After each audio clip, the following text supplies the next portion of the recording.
Greetings, one and all, and welcome to this inaugural edition of Ask Me Anything Melrose. This program is being brought to you by the Melrose Public Schools, the Melrose School Committee, and Melrose Mayor Paul Broder. My name is Ed O'Connell. I am the chair of the Melrose School Committee, and I will be the host of this edition of our program. Our guest today is Melrose Superintendent of Schools, Dr. Julie Kukenberger. Dr. Kukenberger has agreed to answer any and all questions related to our schools here in Melrose, generally speaking, and more specifically with regard to the implementation of her return to instruction plan as approved by the Melrose School Committee this past August, all against the backdrop of the current COVID-19 pandemic. Questions have been submitted in advance, some 100 and counting. And questions may also be submitted during the live stream of this program. We'll do our best to get to as many as we can in the time allotted. Furthermore, in the interest of time, we have attempted to consolidate the questions received by topic. And a further programming note, this program is being recorded for future broadcast. We're live streaming today via StreamYard.com, and this program is made possible by the work of our terrific in-house technical expert and Melrose Public Schools staff member, Melanie Acevedo. And Melanie, thank you very much for the work, and with the subject matter support of my school committee colleague, Jennifer McAndrew. Jen, thank you for your work. To begin this today, I'm pleased to welcome Melrose Mayor Paul Broder for an introduction to today's program and the topic at hand. Mr. Mayor, welcome. Thank you, Chairman O'Connell. And I want to thank everyone for watching tonight and for submitting questions.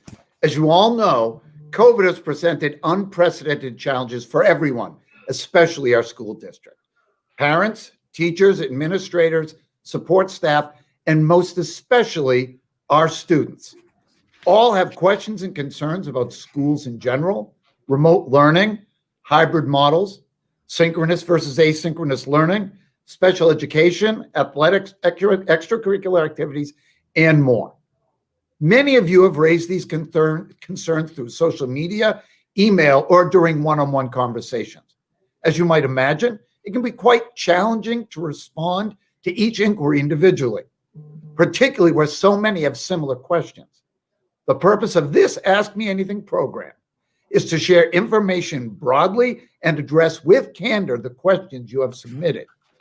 It is an important opportunity to explain the district's approach to education during COVID and hear feedback from you and promote better communication. I hope this will be the first of an extended series of Ask Me Anything sessions regarding our cities and our schools. Thank you all very much for joining the conversation.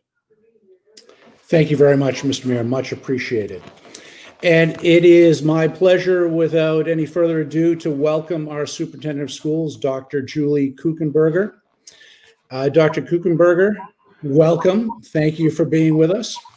You joined the Melrose Public Schools this past July 1st, and while your tenure to date has been chock full of significant changes to the way we teach and learn here in Melrose, all owing to COVID-19, we realize this may be one of the first times folks are getting to see you and hear from you. Not all folks, but some.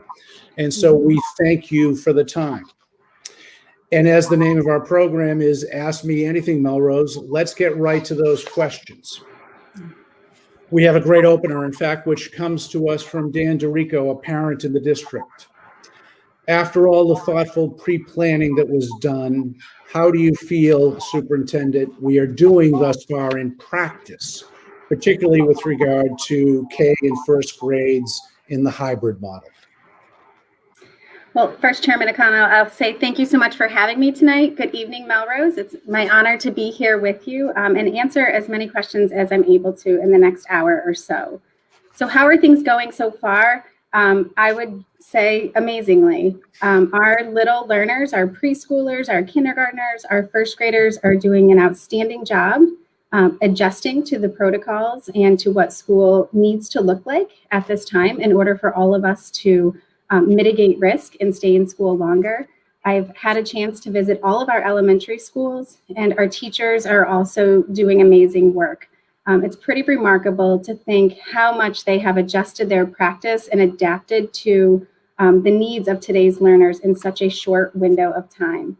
So from my observations and conversations that I'm having with folks, it's just not without challenges, certainly not perfect, but we're off to an amazing start. Terrific. Thank you for that, Doctor. Let's move to topic one, which today is metrics and models, if you will. We've had a lot of questions about the metrics and phases of reopening. And Scott, a middle school parent, has asked us a series of questions that have been echoed by several others. And if I may, Superintendent, I'll just read them all and ask you to respond to them collectively, if you would. And I'm happy to repeat any of them as needed. First of all, what factors are being considered for reopening? Who makes the final call with regard to reopening? And I assume this is reopening for in-person learning. So who makes the final call? Is it the school committee or is it the superintendent? If we're still in the yellow phase in Melrose, is it a foregone conclusion that remote learning continues? Other parents have likewise asked, when will we be told if there is any change in the next phase of hybrid starting on October 19th? And furthermore, what is the likelihood that grades 2 and above will begin the hybrid program as planned, given that the positive rates of COVID-19 are trending upward?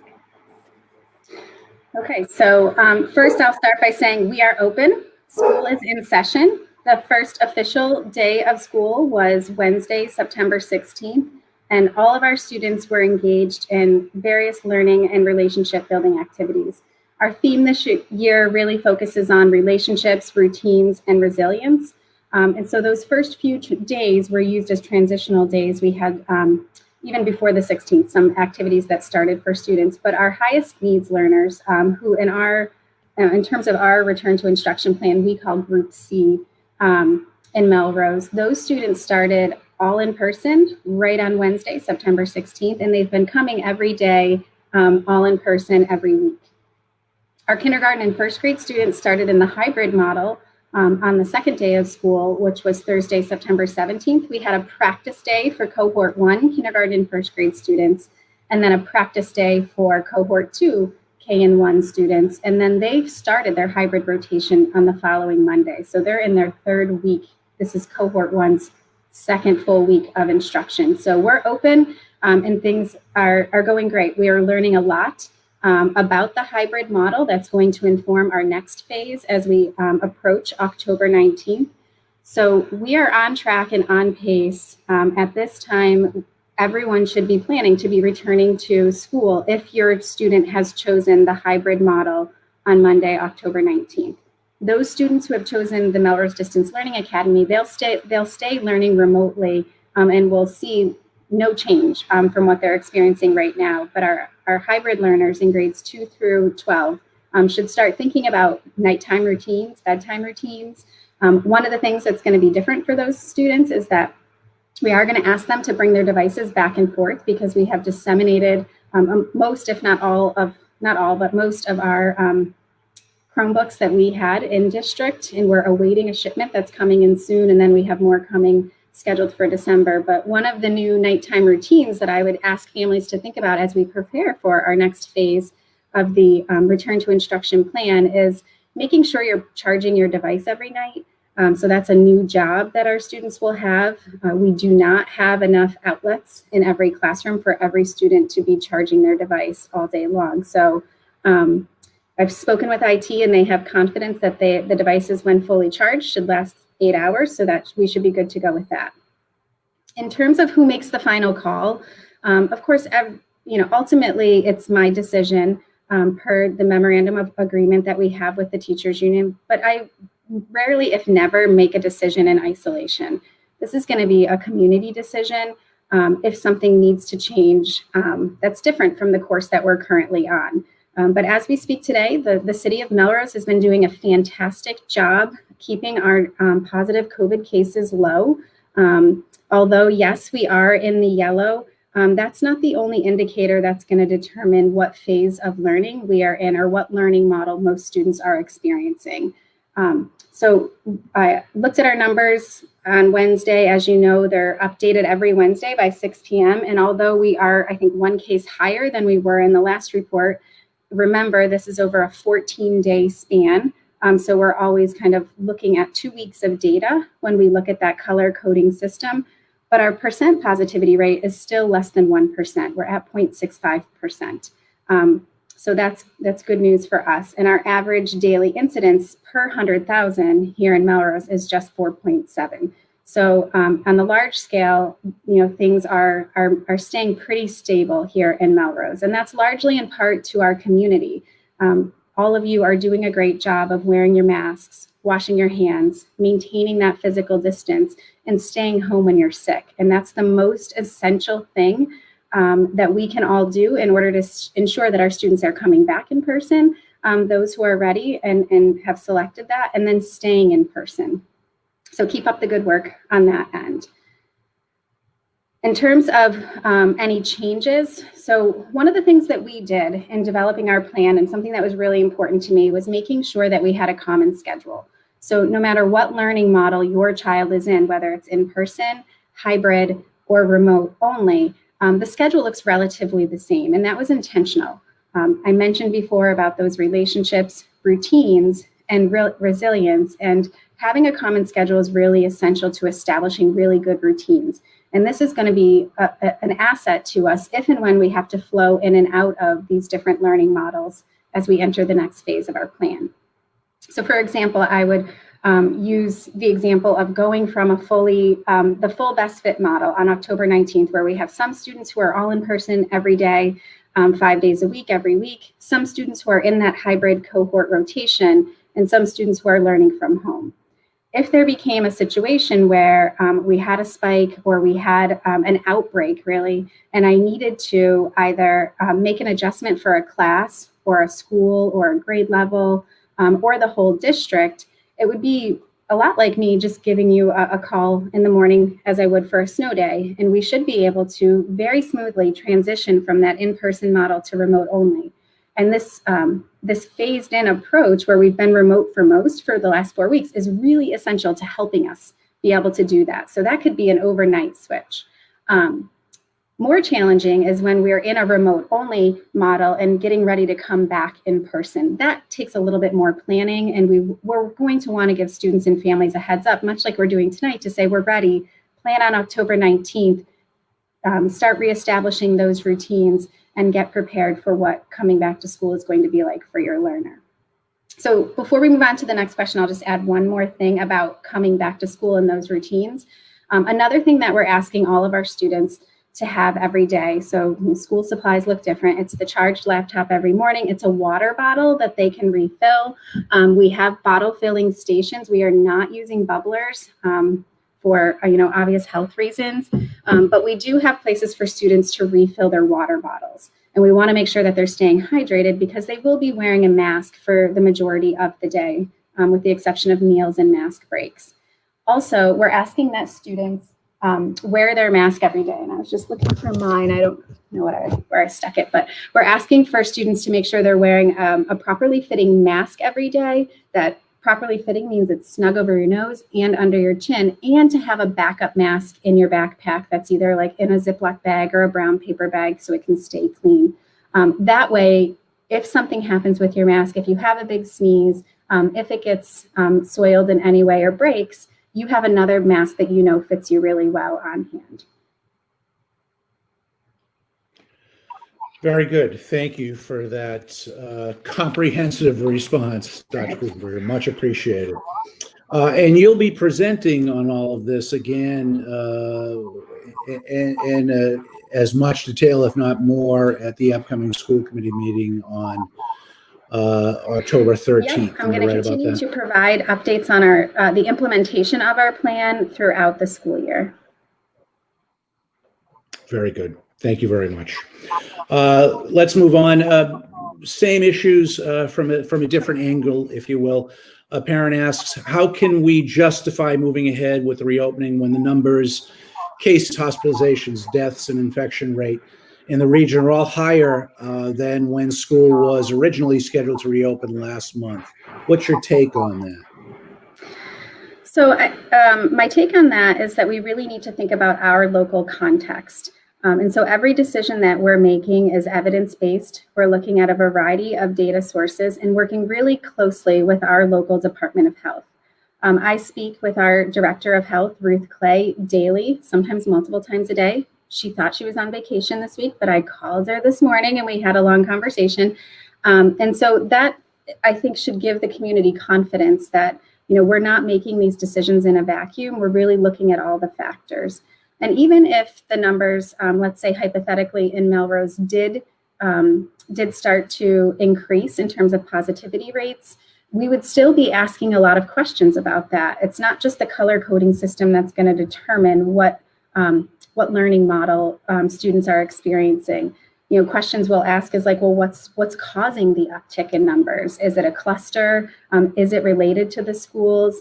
Was there a certain event, a backyard barbecue, where several people became COVID positive? And then how does that impact the school setting?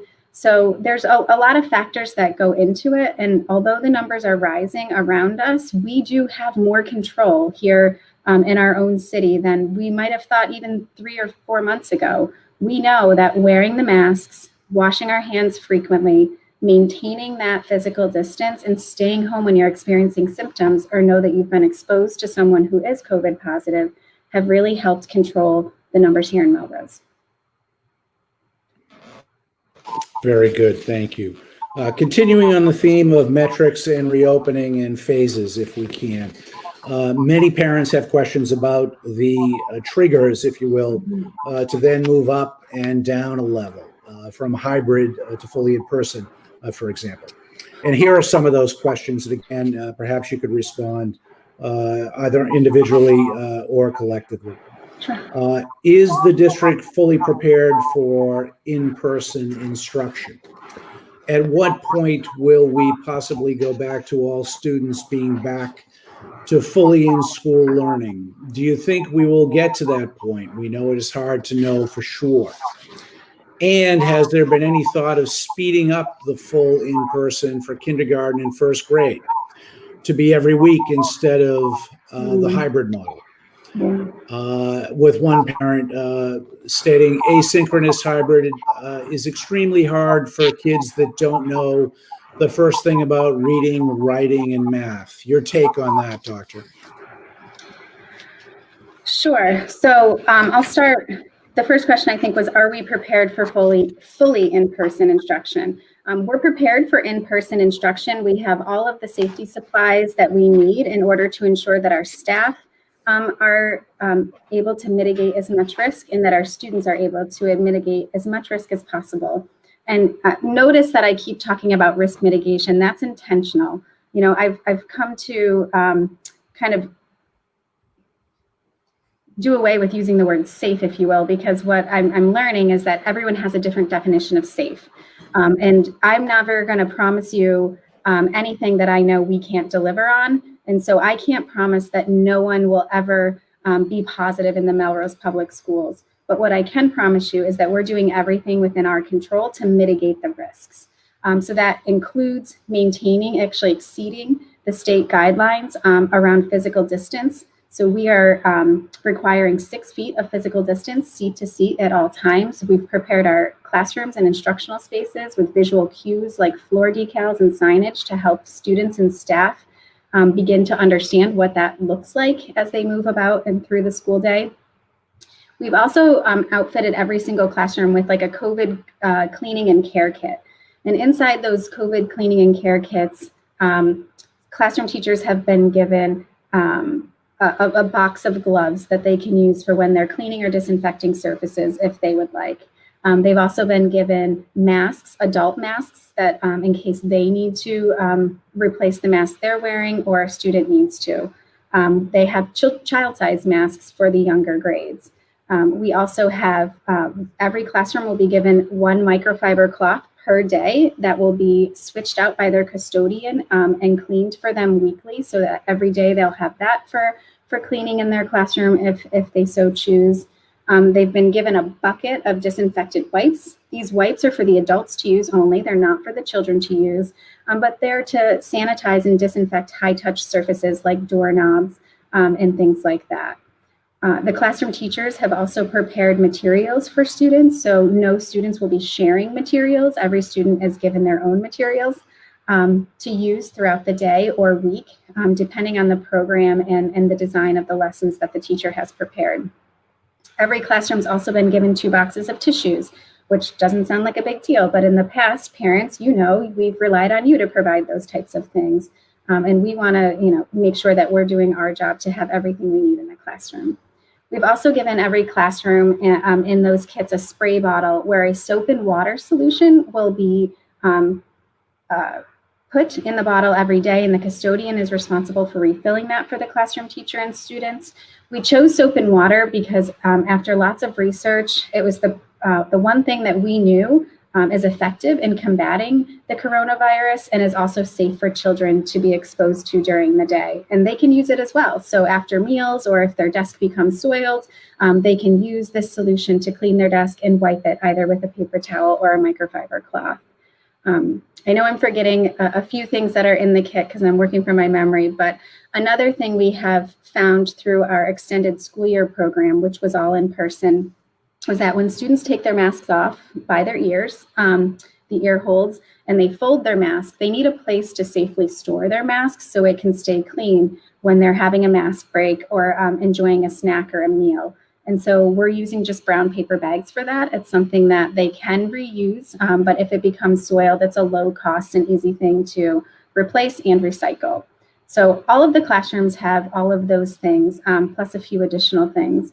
We've purchased some additional HEPA air filters to have in our medical or nursing clinics and our medical waiting rooms. Again, just an added layer of risk mitigation that we thought, given that we have some access to some grant funding through the reopening coronavirus relief funds, that was a smart investment that will not only help in these COVID times, but also beyond. So students who have high allergies and things like that, those machines can be helpful for that, and staff. So I think the next question, if I'm remembering, Chairman, was at what point will we possibly be able to go fully back in school learning for all students? And so if you've had a chance to look at our comprehensive return to instruction plan, you know that we went through a multi-week feasibility study where principals worked with our DPW staff to go in and actually measure all of our instructional spaces and determine what's the feasibility if students are 6 feet apart, seat to seat, versus 3 feet apart, seat to seat, and what's the maximum capacity of each learning space. And that was really an important part in the early planning of our return to instruction model, because we had to know what was possible. And that helped inform our decisions. So what we learned was that even with the minimum physical distance of 3 feet, we still can't fit all of our students in all of our instructional spaces in every building. Some spaces are really large and we could put more than a class 3 feet. In other spaces, we would still have, a couple of students here and there that wouldn't be able to adequately fit inside in the classrooms or the building. And so our ultimate finding was that we would need about 15 to 20% of our staff, or of our students rather, to choose a full-time remote only learning option in order for us to get everyone in the building at 3 feet of physical distance. And so that's no guarantee, because we're a public school system. And although some families, about 20%, have chosen the MDLA for their child right now, we also know that they're going to have an opportunity to revisit that at the end of the first trimester for students in grades 1 through 8, and at the end of the semester for grades in K through 12. So that's one of those things where it's, my best and worst answer these days is it depends. It depends on what everybody needs at that point in time when we think that we're ready to support that level of reentry. So that also goes for our K and 1 students. It was really my hope that the numbers would work out in a way where we'd be able to get all of the kindergartners in, all of the first graders in every day, every week, much like we are with our Group C students. But again, because of spacing and staffing, that just is not something that was feasible at this time. And the other part to think about is it's not just the physical space, but it's then, who supports that student. And we tested out a lot of different ideas of hiring more, more paraprofessionals, and could a teacher go back and forth between 2 classrooms with physical distance. And we, analyzed the pros and cons of that, along with many other inside and outside of the box ideas. So, can we speed it up? The answer to that is no. I don't think that would be wise of us. I think first we need to really have some patience in the process, which I remind myself daily, and remember that going slow to go far is really what's going to ensure that students are able to be learning in person for more, or hopefully the entire school year. Very good. Thank you for that. Let's move to topic 2, special education and IEPs. We've had several questions submitted concerning IEPs and services students receive via their IEPs, with one parent asking, why are IEPs not being followed remotely? And another related question, why wasn't there written notice that the IEPs would be changed prior to the start of school? Sure, those are really important questions. So when most students' IEPs were written, we were in a completely different context. We had a different type of schedule, a different type of learning model, and a different approach to service delivery than what we currently do at this moment. So one of our risk mitigating factors has been to minimize the amount of movement and to minimize the density of student clusters or classrooms, right? And so in order for us to do that, we had to reinvent the secondary schedule completely. So the high school and the middle school schedule in the past had a 7-day rotation. So of course we're only in school 5 days, and that created some very complicated double waterfall. And IEPs were written in the context of that 7-day rotation. And so, for example, a student might have in their service grid that they're going to receive reading support or math support 3 times 45 in a 7-day cycle. And so that means that they would have that small group or individualized support and service on that schedule. Well, now we have a 5-day rotation. We're Monday through Friday because we have that cohort rotation, which I'll talk a little bit more about the why behind that as well in a moment.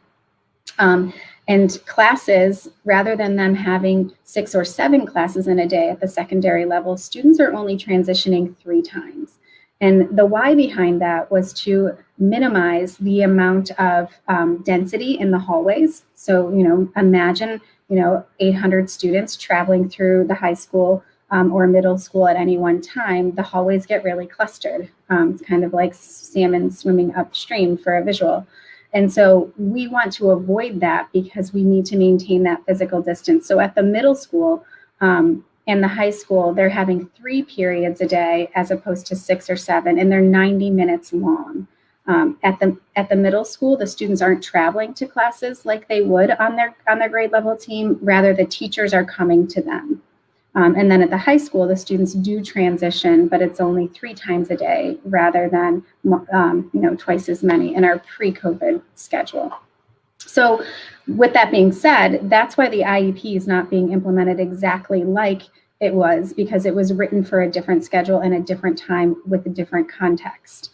The other thing that's happening is to avoid students transitioning to multiple rooms and or support staff pushing into multiple rooms. A lot of services are being delivered remotely, even if your child's learning in person. And again, that is to minimize the amount of close contacts that we have. So if and when, frankly, there is a COVID positive student or staff member, it doesn't put everybody out on quarantine, and instead we can contact trace and sort of isolate the case as much as possible. So why weren't people given written notice ahead of time? Partly we were developing this plan right up through the summer. And so we had to really kind of build the plane while flying it, so to speak. But we did include information in our comprehensive return to instruction plan. And if you were to look into that plan under the special education section, you would see where we talk about a regular and consistent schedule of classes, that services and therapies as required by a student's IEP would be offered synchronously and asynchronously. We did talk about the structured learning time so that the student can access the state standards and the way that that would influence the implementation of the IEP. And also, the frequent interactions between teachers and families is something that we want to maintain. And so all parents of students with IEPs should be in communication with their school liaisons, and they should have received a COVID-19 special education learning plan. And so again, it's a plan for a plan, which seems redundant and silly, but this is to ensure that any adaptation that needs to occur is agreed upon and also allows the student to still make progress toward their IEP goals. Very good. Thank you for that, Superintendent. Topic 3, health and safety. We've had a series of questions regarding health and safety, not surprisingly, testing, COVID positive cases, and the like. Mary Blyler, who is a grandmother here in Melrose and a remote school helper in the district, thank you, Ms. Blyler, asks, quote, if it happens, how many positive COVID test results among staff and students will it take to close schools again? Is testing mandatory for teachers and staff? Is it available? So great questions, Mary. First, is testing mandatory? So no teachers or staff were required to have COVID testing. However, we did offer a clinic here in Melrose prior to the start of the school year for teachers to choose to, or staff members, really any employee of the district could have chosen to have a COVID test if they felt that they were having symptoms or that was something they wanted to do. We then also partnered with our neighbors in Wakefield to offer a second round of testing a week or so later so that anyone who, again, wanted to be tested could be tested for free. So it wasn't required, but it was made available for folks. When we're thinking about how many positive COVID test results will it take to close school again, I'm going to remind you of what I was saying earlier about it depends, right? It depends where the COVID positive staff member or student is working or learning from. For example, if a staff member is an MDLA teacher and they're working remotely from home and they're not coming into the school building, we might have a positive staff member, but it doesn't pose a public health threat because that person's not in the school community, not coming in the building. And that would be true for a student who is learning remotely as well. The rationale behind our 5-week in, 5-week out was really to help mitigate the risk of having positive COVID cases in the schools. So although not the most convenient schedule for working families, I'm sure, we have 2 big reasons why we chose that 5-week rotation. Number one, given what we know about brain development and about the importance of relationships, routines, and students' ability to cultivate resilience, we felt that having 5 consecutive days in person with your teachers would allow students to maintain or gain maximum flow and then maintain that flow in order to prepare them for more success when they were learning from home in the asynchronous weeks. The second reason was that when students are coming into the building in the hybrid model, they'll have 5 days in person. Families are asked daily to do a wellness check of your child and ensure that you're not sending them to school if they're ever exhibiting any of the common COVID symptoms. And then with the 2 weekends and the 5 days learning from home, we have 9 days where a family can notice if their child is developing any COVID-related symptoms before that child enters back into the school community. So that's another risk mitigator that we put in place intentionally to try to avoid having a surge of COVID cases in the schools. In terms of when will we shut the schools down or go completely remote, again, that's going to depend. Our hope is that if we're following our protocols and we're following our physical distancing and wearing masks and washing our hands, that when there is a positive COVID case, that it'll be isolated. We'll be able to keep it isolated either to a classroom or just even hopefully a person, because again, if they're not considered a close contact, then there's no need for folks to quarantine. We also believe that this opportunity we've had to start remote for most will help us ensure that if and when there is a teacher who needs to quarantine or a student that needs to quarantine, the learning can continue. And so I'll give an example of a situation, a hypothetical situation of a hybrid teacher testing positive. So, God forbid that happens, and one of our teachers who's teaching in the hybrid model tests positive. That teacher will certainly need to isolate. And so these are two really important terms for us to get clear about as a community. You quarantine for 14 days when you're a close contact. That means that you came in contact with someone who is COVID positive without a mask within 6 feet for 15 cumulative minutes. So if you become a close contact, you're going to be required or ordered by the Department of Health, not the school district, to quarantine for 14 days. If during that quarantine you then test positive, the Department of Health will then order you to isolate for 10 consecutive days until you are symptom-free, right? So 10 days minimum, and then until you're symptom-free for 72 hours. In this situation, if a teacher had to quarantine or had to isolate, depending on the teacher's health, if they're asymptomatic or if they're feeling like they're able to, they could continue to remote into the classroom and continue to teach their students, and we would provide coverage in the classroom. And so we have a couple of ways to provide coverage, which I'm happy to speak about in a moment. So the same would be true for a student. If a student becomes a close contact and needs to quarantine, then they can continue their learning from home. And that's where communication is going to be so important, with the family talking to the teacher, so that together you can develop a plan, a continuing education plan for your child. But if they're asymptomatic, or if they're feeling well enough to access their learning, they still will be able to do that. And then if they need to isolate because they become COVID positive, the same would be true so long as they're feeling up to it. Of course, with the focus being on recovery from the virus as the top priority. So I don't know if I answered all the parts of that question. You answered that question and a few succeeding questions as well. Well done and much appreciated. You did mention coverage, though. Did you want to talk more about that? Sure. So one of the things that we've been thinking really strategically about throughout the planning process was, what happens when a teacher needs to be out? Typically, we would have a roster of daily subs that, different members of our team here in the Melrose Public Schools would call them each morning when they know that there's going to be an absence or an extended absence to coordinate coverage. We knew that daily subs was going to be a higher risk than what we were willing to take. So we've utilized some of our reopening schools coronavirus relief funds to create this new position, which you've seen advertised on our website and in the local papers, called the Daily Student Support. And so this is guaranteed employment for subs, so they're not waiting for that phone call each morning. But we've brought folks in who were interested. They went through a training with me that included going through all of our COVID health and safety protocols.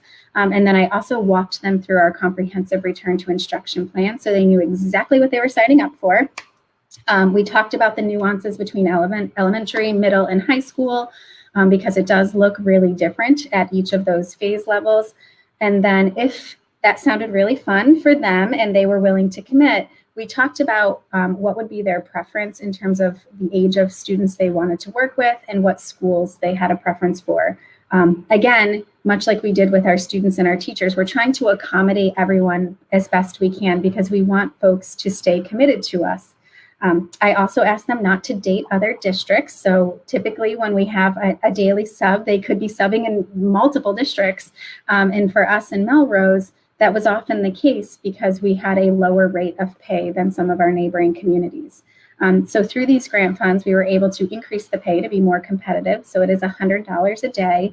It's 1 hour shorter because, as you know, the students are leaving early to do that asynchronous work at home so teachers can prep and plan. And we've asked them to commit to a minimum of 2 to 3 days per week. And so right now we've had some good success. We're still recruiting. So if you know anyone, send them my way. We've had 3 sets of training. And right now we have at least one person every day at each of our schools. And we're starting to put a second person at each of the schools. Our goal is to have 2 or 3 daily student supports so that if a teacher needs to be out, there's someone who's already a part of that school community, who knows the protocols and routines, who's trusted and reliable, that can cover. They might also provide relief for our teachers. So in the elementary grades, the teachers are with the kids all day from 8 o'clock until the students go home at 1:20, start dismissal at 1. And so if they need a bathroom break, if they need to call a parent, if they just need to take a mask break, this person can provide that coverage while also maintaining physical distance, wearing a mask, and following all the protocols, hand hygiene. They also can provide recess coverage or coverage for a teacher if and when they need to attend an IEP meeting, an individualized education plan meeting for a student. Really, in essence, they are like a utility player for our students. So whatever the principal designates as the most urgent student need on any given day is what these folks have agreed to step in and do. And so we're super excited about that. We've been really flexible with folks. We have some parents who have said, this sounds like a good fit for me. I'm not able to maybe access my employment because of all things COVID related, but I am available on rotation with my kids. So if your children are in cohort 1, they're in person. Some parents have said, I'd like to then be available to do 5 days of daily student support during that week my students are learning in person. And so we're happy to work with anyone who's willing to commit and is interested. And we've found some really great folks. So we're really excited about the success of that program. Terrific. Great question and great answer. Thank you for that, Superintendent. Moving on, next topic, live streaming and related concerns about equity in the models. Carrie Roach, a high school parent, has asked some questions about live streaming, classes and cameras, and others have asked too.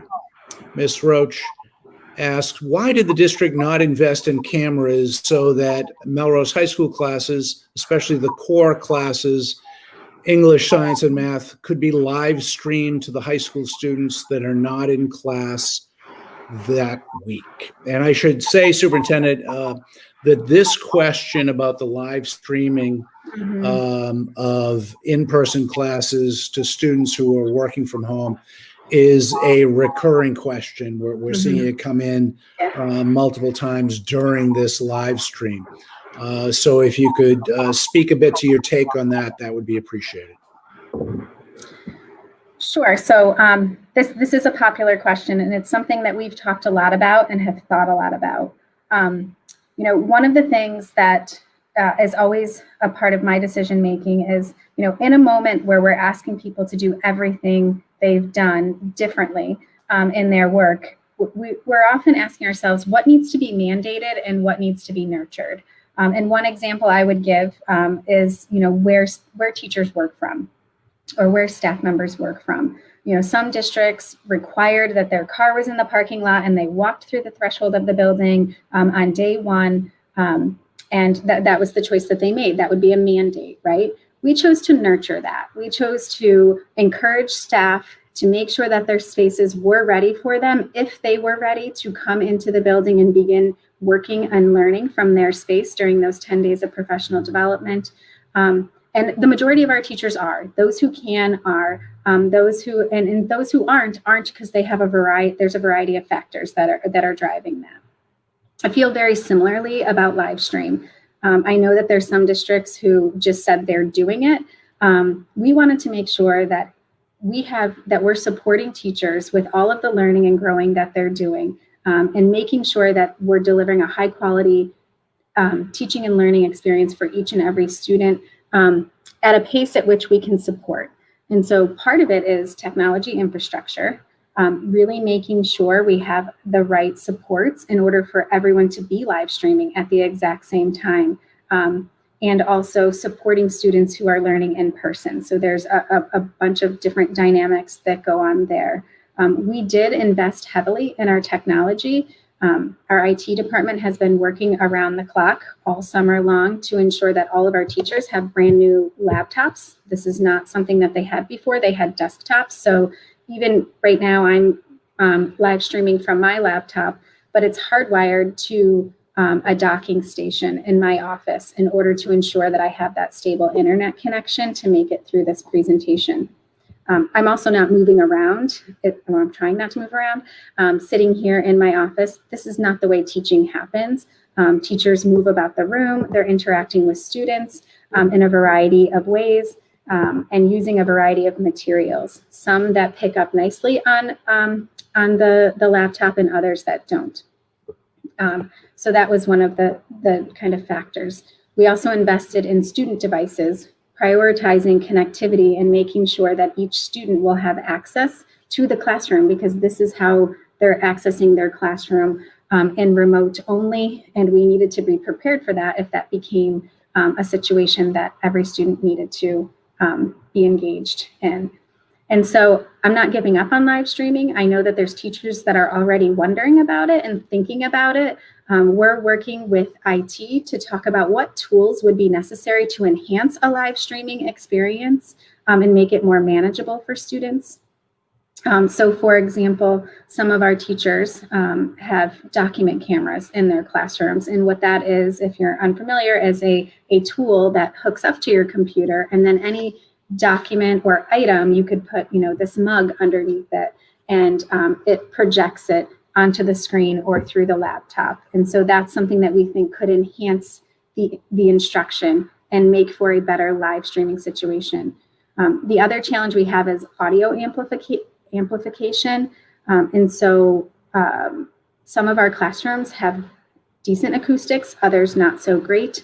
And so we know that if we're going to move to a live streaming model, we need a way to ensure that the students on the other side of the screen at home are able to have a high quality experience, because we've all been on that WebEx or that GoToMeeting or name your platform that is not awesome or great. And it's really hard to sustain your attention over time when you don't have all of the right technological tools. So I'm hopeful that teachers, when they're ready, will want to explore this, and that the IT department will be able to support them with these tools that will enhance that experience. So when we do get to offering live streaming to students through a pilot type of model, that it'll be really high quality and students will be able to stay engaged. The only other thing I would add to that is one of the first things I purchased when I came to the district was a 360 OWL camera. Again, thinking about how could we make live streaming work even as soon as July 1st when I started. And we've been using that as a leadership team for some of our meetings where staff members need to be in more than one location, and some people are in person. And the feedback that we've learned from using that tool is that when it's a small space or if everyone's staying in one position, that tends to work really well. But when multiple people are talking with masks on, that's the other thing we have to think about. It became harder for them to hear and follow the conversation. And so it takes a different skill set and training also to be able to manage what's happening in the room in person while also managing what's happening in this virtual room. And so I'm optimistic. I think that when teachers are ready, they'll begin to dabble and explore with that, but we don't want to push that and mandate that. We'd rather nurture that. Very good. Thank you for that. Another parent question, this one from Emily Nault, asks about equity in the different models. Quote, can you please clarify how we will ensure the same equity in instruction and curriculum between remote learners and the hybrid learners? Along the same lines, please clarify how the remote learners will not be ahead and get more teacher time. Sure. This is a question that comes up a lot as well. And so I would start by just reminding us all that, equity is not equality. And so the analogy I always like to use is that Equality is everybody gets a pair of shoes. Equity is everybody gets a pair of shoes that fits. And so when we think about equity between the models, we're thinking about what does each individual learner need, and how do we best meet that learner's needs. The questions we're asking ourselves every day is, what does Julie know? What is she ready to learn? And through our focus on personalized learning, we believe that we're going to be able to meet every learner where they are and ensure that they're making growth and progress in a way that allows them to accelerate their learning. We're really trying to reframe this and not think about students as being behind or them having gaps, because everyone has been through this experience, and everyone has experienced this in a really different way. And so our focus has been on ensuring that all of our teachers have had training and opportunities to think about trauma-informed practices, and also inclusive practices that will work both in the remote environment and in the hybrid environment and the in-person environment. There's pros and cons to each model. There's challenges and benefits to each model. And that's why our plan is about the best fit. We wanted to make sure that families were able to make a decision based on their individual students, not even their whole family. We have some families who one child's the best fit was the MDLA, and the other child's the best fit was the hybrid. And so to me, that is equity. That is everyone getting what they need. It doesn't mean everyone gets the same thing.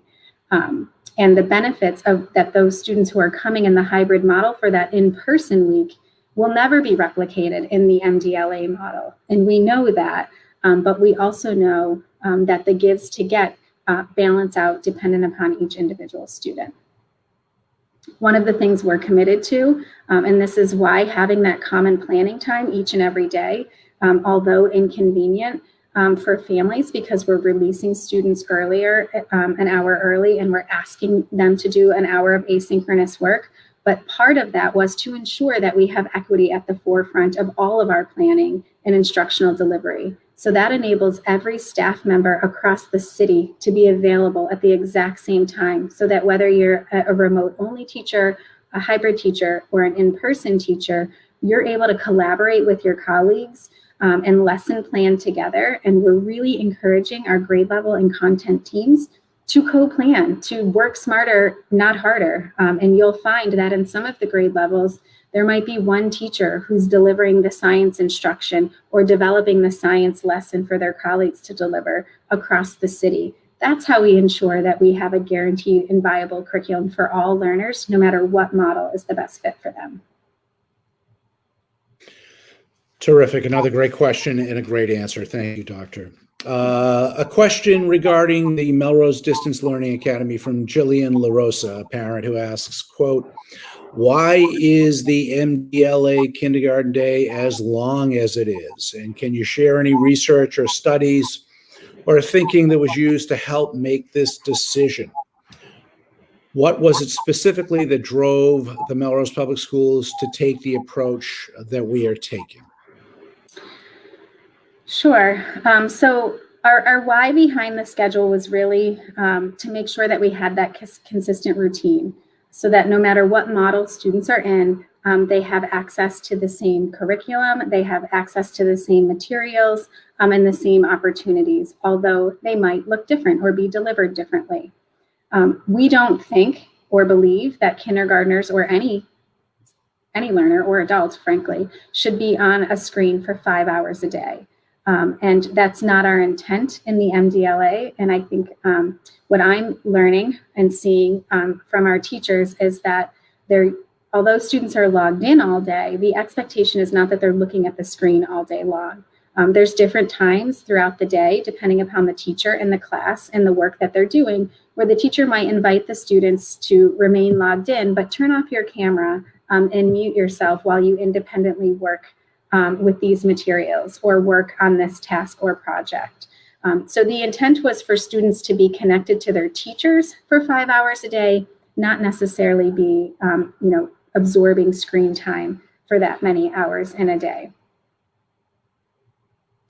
Very good, thank you. A question on racial equity. Are we teaching Any of these or similar theories, critical race theory, anti-racism, white fragility, to teachers, staff, and or to students? Sure.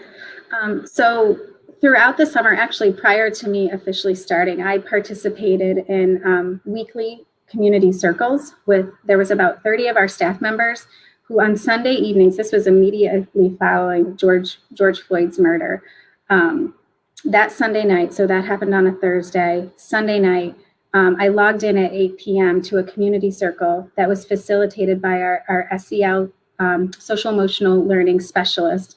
And there were about 35 teachers having a conversation about race.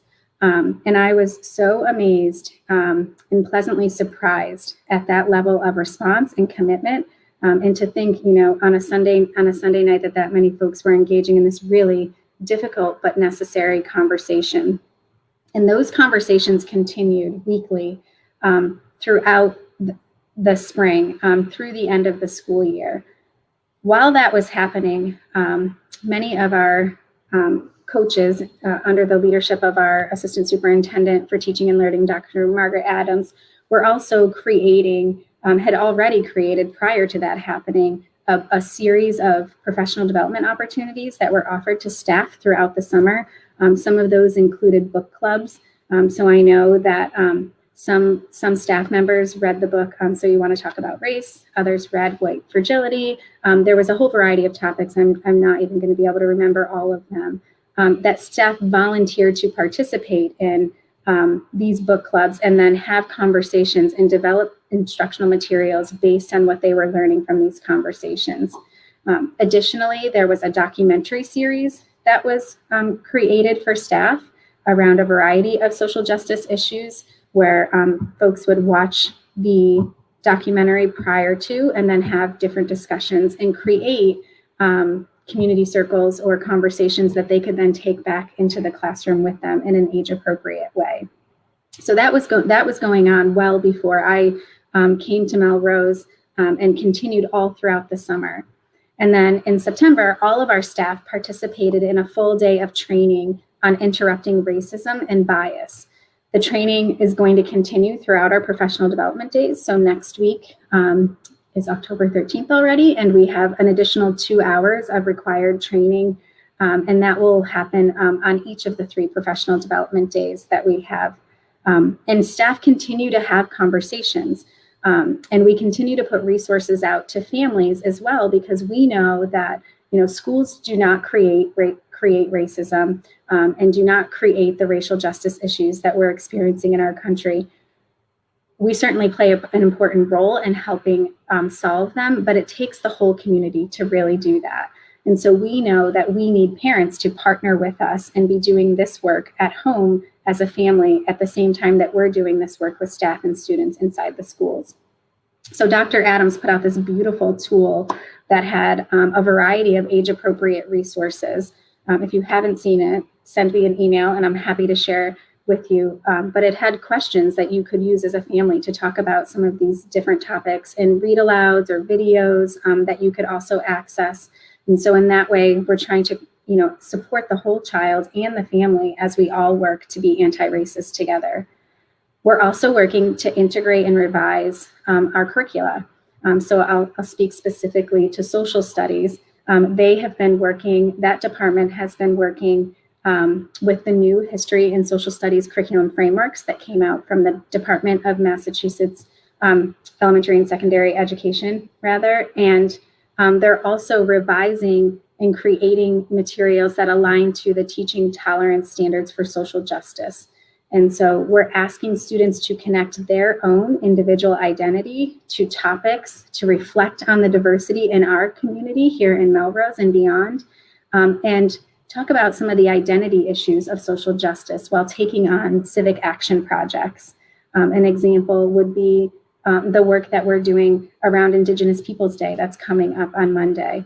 Teachers have been given resources and guides to help them frame these conversations with their students in a way that's culturally proficient, and also links to resources and materials, and including extensions that can be taken home and supported with families to continue that conversation.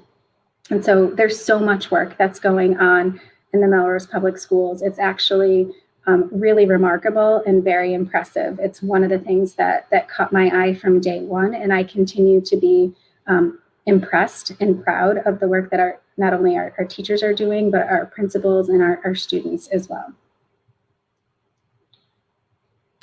Very good. Thank you for that, Superintendent. Superintendent, I see we've reached the 1 hour mark. Can I prevail upon you to stay with us just a bit longer for some more questions? Thank you for that. To the more mundane for the moment, but nonetheless important, lunch and other logistics. We've had several questions about how lunch is going to work. And it may be important, if you can, Superintendent, to address these at the different levels. For example, Lori Hazeltine, a parent, asks, quote, "Could you please explain how lunch is going to work in the hybrid system?" And furthermore, Kelly Rosnoff, a parent, echoes that with another question. In an important question, since there is a significantly higher risk of infection when indoors without a mask on, do you think it is safe for the kids to eat lunch inside school? And what additional protocols are in place for ensuring that this is safe? Sure. Those are important questions. The first thing I would want everyone to know is that lunch is free for everybody this year. I've been working closely with Ken Dolce, our nutrition director, to think about what would be meal ideas that students would want to enjoy each day. And he is ready to serve every single student in the Melrose Public Schools if they so choose. And he's also been packaging them in a way that there's a breakfast and a lunch in the meal. And I'll talk a little bit about how students get the meals. And he's even working toward creating hot meals that can be sort of picked up, grab and go for those who are learning remotely and heated up at home. So the first thing I would want you to know that no matter what learning model your child has chosen, whether you're in-person, hybrid, learning from home in the hybrid or learning in person, or your MDLA, you have access to school meals. And Lincoln and the high school are our two pickup locations for those meals. And it's no questions asked, you just come and get your meals for your student. So the other thing to think about is that the way that we've organized the school day at each phase level is driving how lunch is served. So at the elementary level, the students are mostly staying in their classrooms all day long with their teachers. Art and music and digital literacy and PE are coming into the student remotely, either through a device or through the whiteboard that's in the classroom in the hybrid model, even when they're in person. And similarly, lunch is being delivered to the classroom. So our nutrition department has created has purchased hot and cold carrying bags. So they are able to bring the meals right to the classroom or to a location in the school where then a paraprofessional or an adult might go and get the meals for any student who wants a school meal.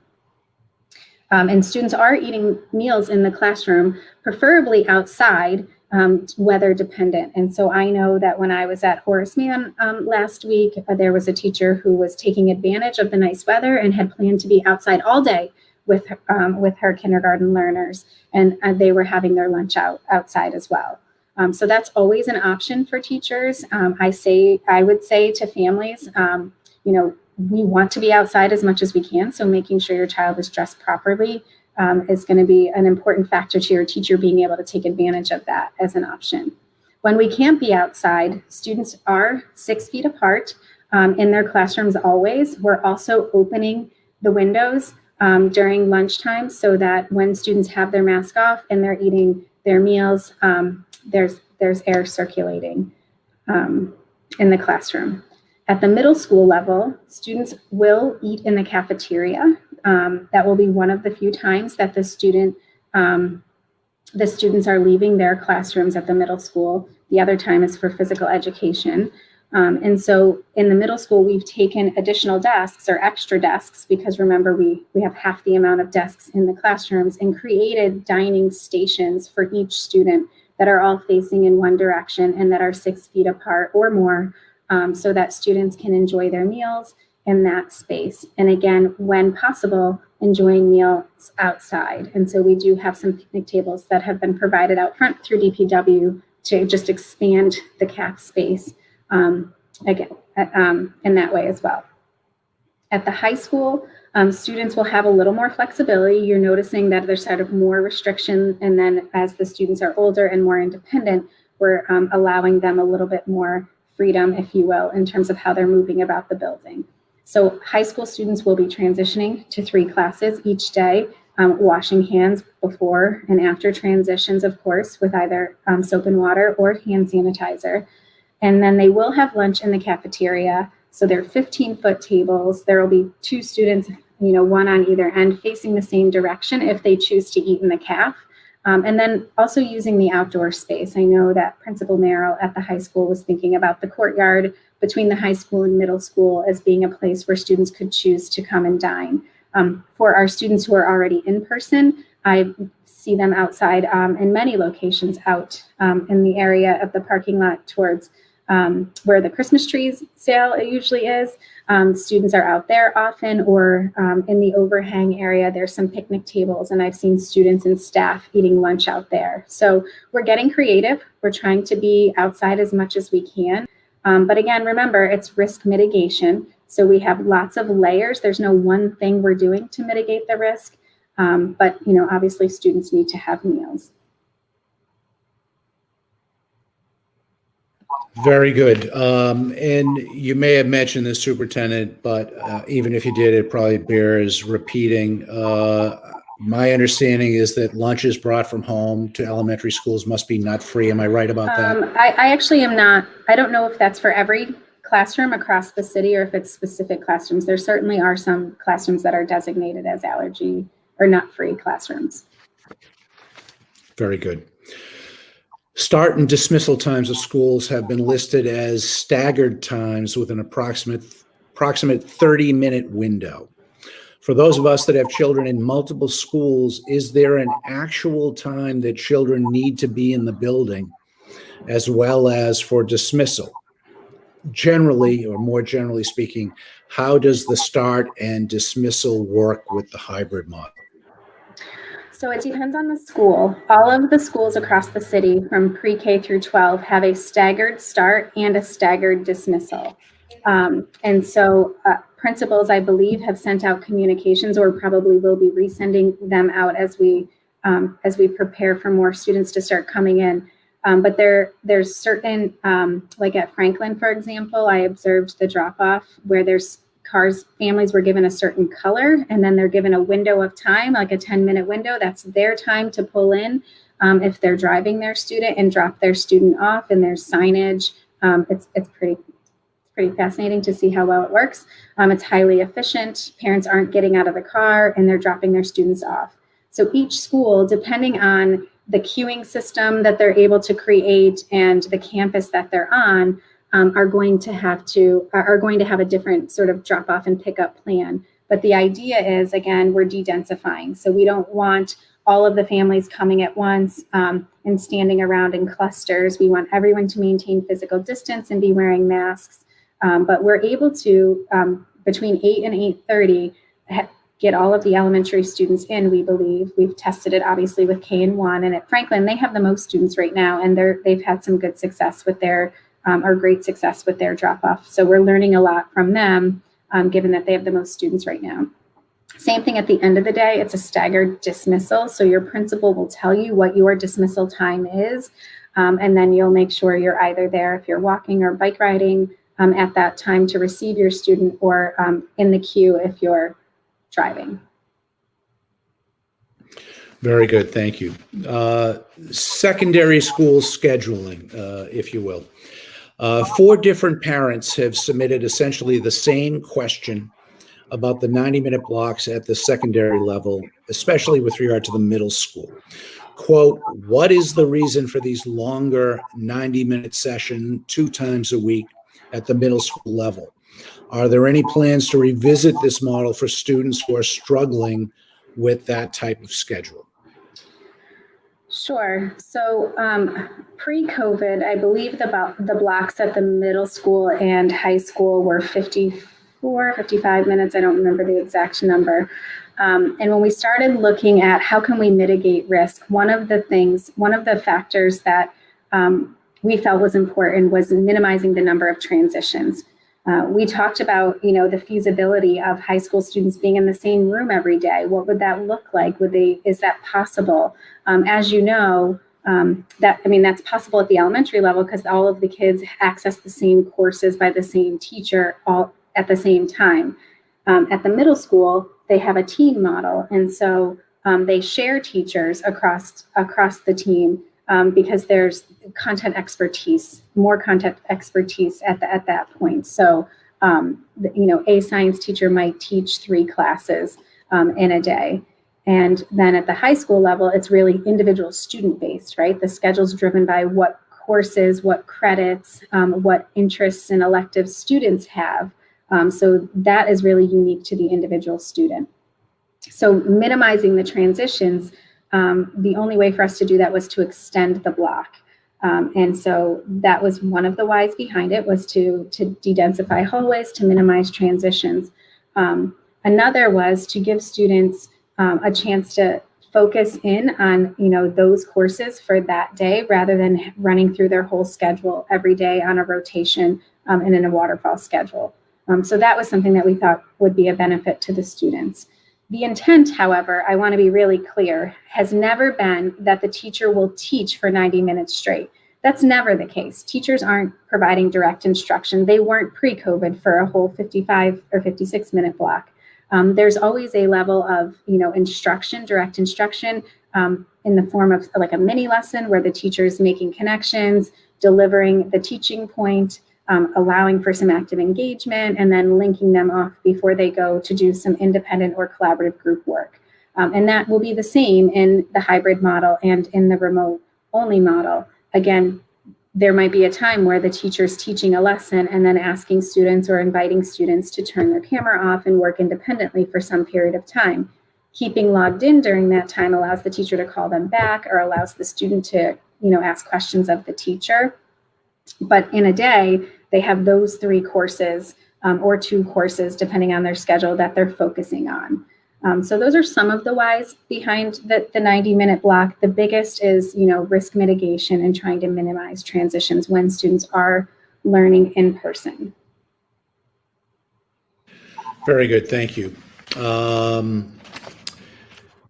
Is there a discrepancy in the amount of time and number of full weeks that cohort 1 gets as compared to cohort 2?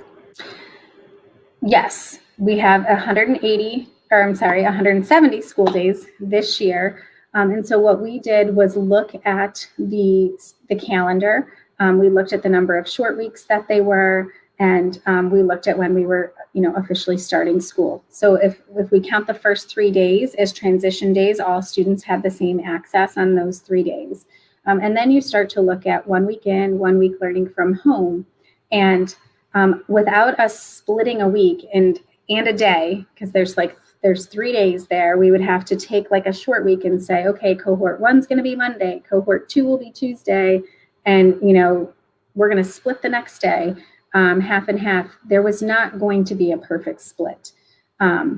With that being said, we also know that depending on the age of the students in the phase level, middle school, high school, elementary, there might be opportunities throughout the year where principals and or teachers together want to use those days in different ways. So this is where we are today. This is the cohort rotation at this time. Yes, technically cohort 1 has 3 more days than cohort 2, if I'm adding up the math correctly. But the only way to balance that would be to split a week. And so we think that depending how the year goes, there will be other ways for us to sort of make up that time or adjust the schedule. Also, it'll depend if we stay in the hybrid rotation for the whole entire year. So this is our rotation for now, and we'll continue to look at it as we go. At the high school level, it's a whole different, and at the middle school level, it's a whole different factor because you have to think about the short weeks and the block rotation, right? So it's not as simple as just counting the calendar days. You have to look at how many times does block A meet in the entire calendar year? How many times does block B meet in the entire calendar year with the cohort rotation? So it's not as simple as just counting the days on the calendar. But if you're doing that, yes, your math is correct. Very good, thank you. And a related and a recurring question. A parent asks, if we kept our child remote to begin the school year, will we have the option to revisit sending him, her, or them hybrid throughout the balance of the school year? So yes, and it depends is the answer. It's all dependent upon staffing and spacing. So in our plan, we did ask families to make a commitment depending on the grade level of the student. So if they're in kindergarten or high school, their grading cycle is on a semester basis. So we asked families to choose a learning model for the first semester. At the end or near the end of the first semester, we'll ask families to reassess if this learning model is working for their child. In grades 1 through 8, their grading reporting cycle is on a trimester schedule. And so we've asked those students and families to experience the learning model that they selected for the first trimester. And then a few weeks leading up to the close of that trimester, we'll be asking families and students, does this learning model still work for you? Of course, if there's a situation that's emergent or your family situation has changed, or there's some sort of, crisis that needs to be addressed, talk to your child's teacher, talk to your building principal. They are the people who are going to best be able to help you either manage through the situation that you're in and or talk about the possibilities of making a change sooner than those benchmark dates. But again, it's all a puzzle. The work that the principals did to match up, and I should have said this in the beginning, our principals were able to meet 100% of the students' requests, learning model requests. And then what we did was we looked at staff preferences. Those who needed accommodations for qualifying medical conditions, of course, we tried to meet all of those because our aim was to minimize the number of staff needing to take a leave of absence. And then we looked at preferences. So we asked staff to make a first and a second choice in terms of learning model preference. And we were able to match up the majority of staff preferences so long as it met the student need. So there's some cases where staff were asked to teach in a model that might not have been their first preference, but that was driven by what our students needed. So it's a delicate puzzle that we've put together here, like hundreds, I'm not exaggerating, of hours of work to figure this out. And so it's not as easy as thinking about one individual because we have to think about the whole system. And that's why we're asking folks to hang tight to those benchmark dates. And then it'll depend on the numbers. Very good, thank you. And at this point, we're well over the allotted 1 hour. If I may ask you one more question, Sure. Superintendent, and clearly we'll have to do this again, perhaps multiple times. But for now, what about some of the fun stuff in our schools that parents asks? For example, will there be school photos this year? Will there be fundraising events for the PTOs and book fairs and the like, to the best of your knowledge? I would say yes, of course, as long as we can think about it through the lens of risk mitigation.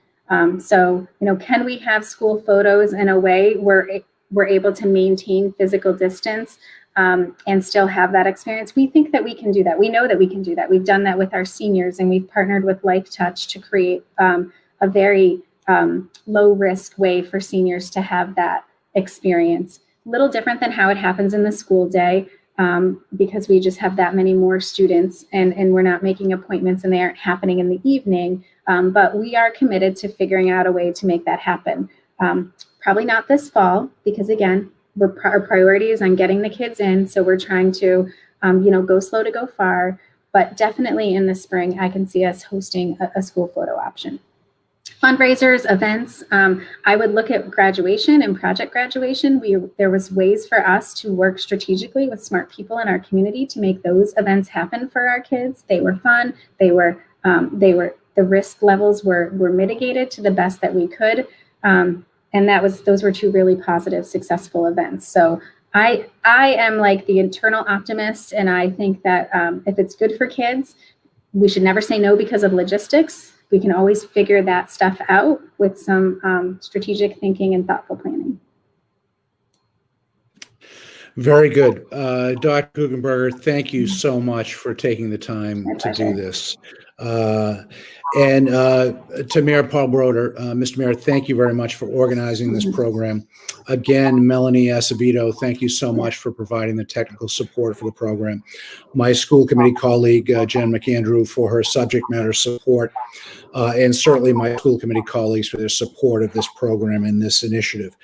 And importantly, to our viewers, thank you for being with us now and hopefully in the future for rebroadcast.